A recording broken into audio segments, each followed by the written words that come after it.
Nkwanirizako gwenna achaje kumiddeko ensi Buganda anti munnange ensi Buganda kuno kwe kwaffe Kabanda Musoke owennabalanga Bukoba Kyaggwe akaala matendo nze nkubuuzaako nateera olunaku olwaleero kansuubire nti munnange oli bulungi. Munnange tukyali mu katabo kaffe omulembe gwa Muteesa. Akatabo kano kawandiikibwa omukulu Ernest Kibuuka era ng'olunaku olwaleero tutuuse ku mutwe ogugamba nti enteekateeka empya mu Buganda zanjulwa.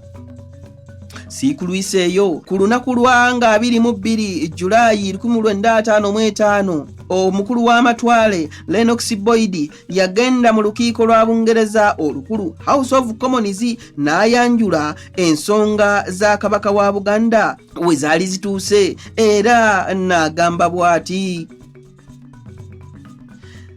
Maze okukkiriziganya n'olukiiko lwa Buganda ku by'endagaano ya Buganda empya ejja okwongerwa ku ndagaano y'Ol1900 n'okugirongosaamu.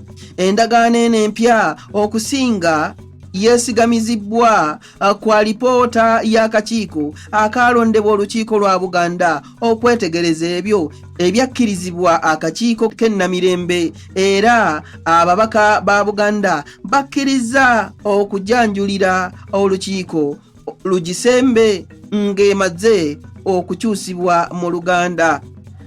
Kye tusinze okulwako okuteesa kwaffe kwe kutabaganya Abaganda kye baagala nti Kabaka alissaako omukono ku ndagaano eno empya ng'ali munda mu Buganda n'eryoka ekola.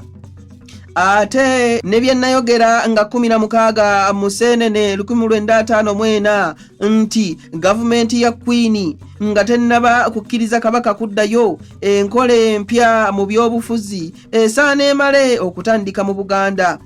Obuzibu bwa kino tubuvuunuse kubanga ababaka nga bamaze okwebuuza ku lukiiko lwa Buganda bakkiriza ekirowoozo kye naleeta nti enkola empya egenda kutandika ng'eyita mu ndagaano ey'ekiseera erikola okutuusa endagaano yennyini lw'eriteekebwako omukono gwa Kabaka ng'azzeeyo mu Buganda. Nga wayise sabbiiti 6 oluvannyuma lwa baminisita ba Buganda n'ababaka ba Legiko okulondebwa mu nteekateeka empya, olwo Muteesa alikkirizibwa okudda mu nsi ye era eyo gy'alissizaako omukono ku ndagaano wamu n'okutuukiriza emikolo gyonna egiriba gyetaagisa. Nkakasa nga munaasanyukira wamu nange okutegeera nti kaakati ekkubo ery'okuzza Buganda obujja ligguse era n'okulongoosa enkiiko ebbiri executive ne legislative eza Uganda okwakkiriziganyizibwako mu Novemba w'omwaka ogwayita nakwo okujja kubaawo. Nina essuubi nga Buganda ejja kwetaba mu nkyukakyuka zino zonna mu bujjuvu.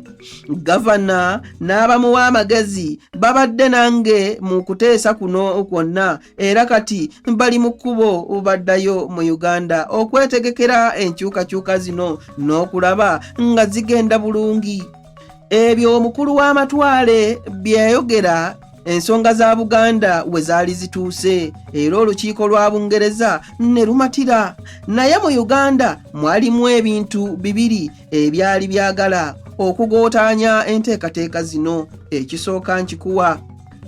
Aba Uganda National Congress bwe baalaba nga tebalina mubaka ku kakiiko akaali kagenze okubaga endagaano empya eya Buganda, baatuma ababaka baabwe okwali Ike Musaazi, okwali Jolejo Kiwanuka n'abalala e Bungereza bategeeza omukulu w'amatwale nti abantu ba Uganda eby'okukola endagaano empya ne Buganda si bye baali baagala mu kiseera ekyo, wabula baali basaba Uganda eweebwe okwefuga okw'omunda oba giyite serefuluulu amangu n'embiro nti ekyo bwe kitaakolebwe bo bagenda kulangirira nga bwe batanditse okwefuga bokka, wabula baasaba Kabaka Muteesa ateebwe mangu asobole okudda mu nsi ye awatali bukwakkulizo bwonna. Aba UNC bwe baatuuka mu Bungereza, omukulu w'amatwale yagaana okubalaba nga bw'awanuuza nti tebaalina buwagizi ebweru wa Buganda okujjako mu Buganda, ate nga mu Buganda yalina ababaka baayo mu nteeseganya ezaali zikomekerezebwa. Obutalaba mukulu w'amatwale tekyabagaana kutuukirira mpapula z'amawulire ze baategeeza ensonga zaabwe zonna mu bujjuvu.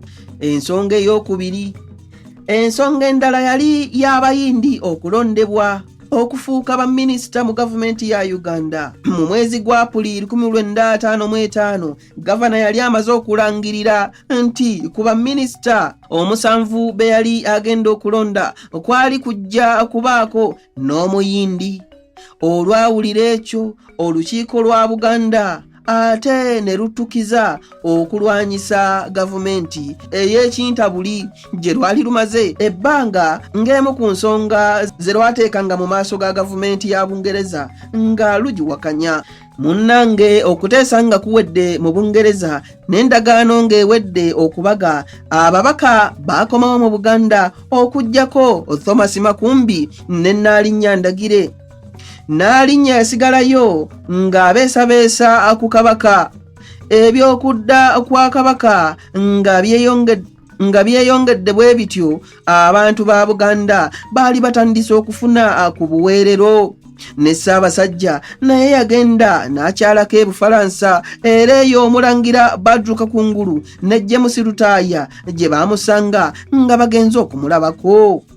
Ku lunaku lwanga lumu Agusito 1955 Mikairi Kintu eyakulembera abaatumibwa okubaga endagaano empya yakomawo e Buganda ng'endagaano emuli mu nsawo ng'ennaku z'omwezi 12 Agusito olukiiko lwa Buganda lwateesa ku ndagaano eyo nga lukubirizibwa Paulo Kavuma, Katikkiro wa Buganda.